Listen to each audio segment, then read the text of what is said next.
Assalamualaikum warahmatullahi wabarakatuh. Perkenalkan, nama saya Azizah Nur Istiqomah dari KPI 3A.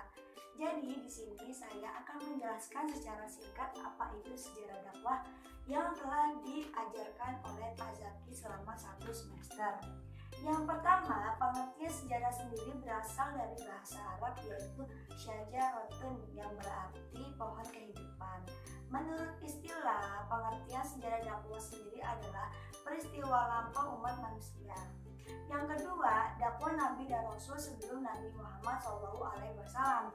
Dakwah dimulai sejak Nabi Muhammad SAW ada. Kemudian ada beberapa ciri dakwah sebelum Nabi Muhammad SAW. Yang pertama, mengajak umatnya untuk mentauhidkan Allah Subhanahu wa Ta'ala. Yang kedua, dakwah sebelum Nabi Muhammad SAW bersifat mahaliyah, yakni bersifat dakwah di kawasan tertentu saja. Yang ketiga, dakwah di masa lampau. Dan yang keempat, diceritakan juga di Al-Quran dengan menggunakan bahasa-bahasa yang variatif. Yang ketiga, dakwah di masa Nabi Muhammad SAW. Nabi Muhammad SAW berdakwah tidak langsung secara terang-terangan, tetapi dengan bersembunyi-sembunyi terlebih dahulu, sekitar 3-4 tahun.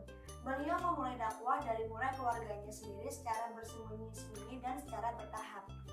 Dan yang keempat, dakwah masa Khulafaur Rasyidin. Jadi setelah Nabi Muhammad SAW wafat, kepemimpinan digantikan oleh Khulafaur Rasyidin. Mereka ditunjuk secara musyawarah, mufakat, dan demokratis. Yang kelima, dakwah di masa Bani Umayyah. Di masa Bani Umayyah terjadi perubahan masa kepemimpinan. Dulu di masa Khulafaur Rasyidin, sistem pemilihannya secara demokratis dan mufakat.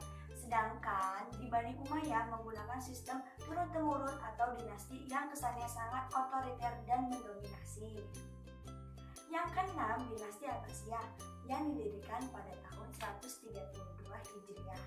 Mengalami masa keemasan saat dipimpin oleh Harun al-Rasyid, menjadikan negara makmur, keamanan terjamin, luas wilayah terbentang berpusat di Baghdad. Di masa ini, hampir semua ilmu berkembang sebagai kiblat di zaman modern. Yang ketujuh, dakwah di masa Turki Utsmani. Turki Utsmani didirikan oleh bangsa Turki dari kabilah Oghuz. Tokohnya adalah Utsman bin Ertugrul. Turki Utsmani memimpin selama 7 abad dengan 38 sultan. Turki Utsmani mengalami masa kejayaan di mana Sultan Al-Fatih yang bisa menaklukkan Konstantinopel.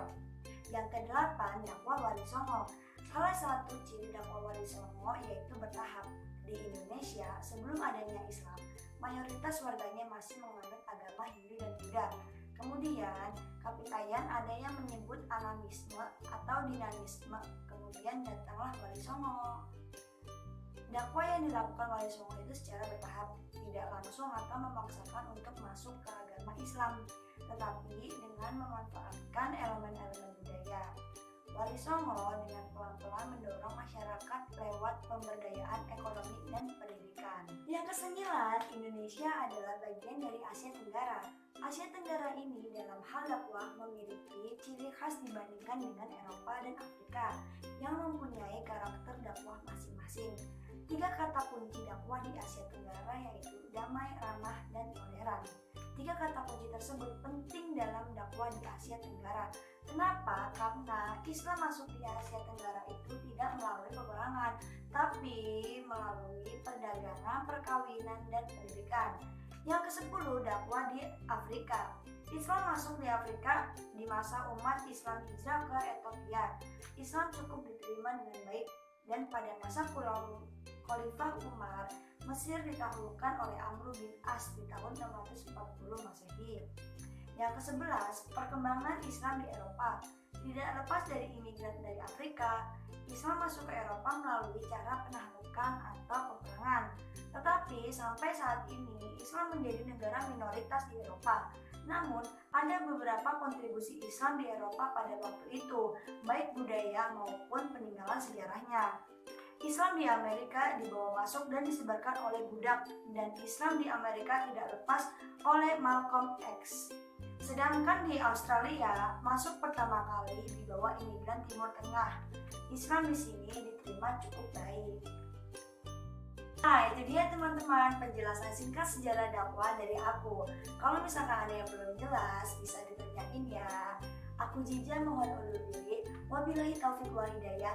Wassalamualaikum warahmatullahi wabarakatuh.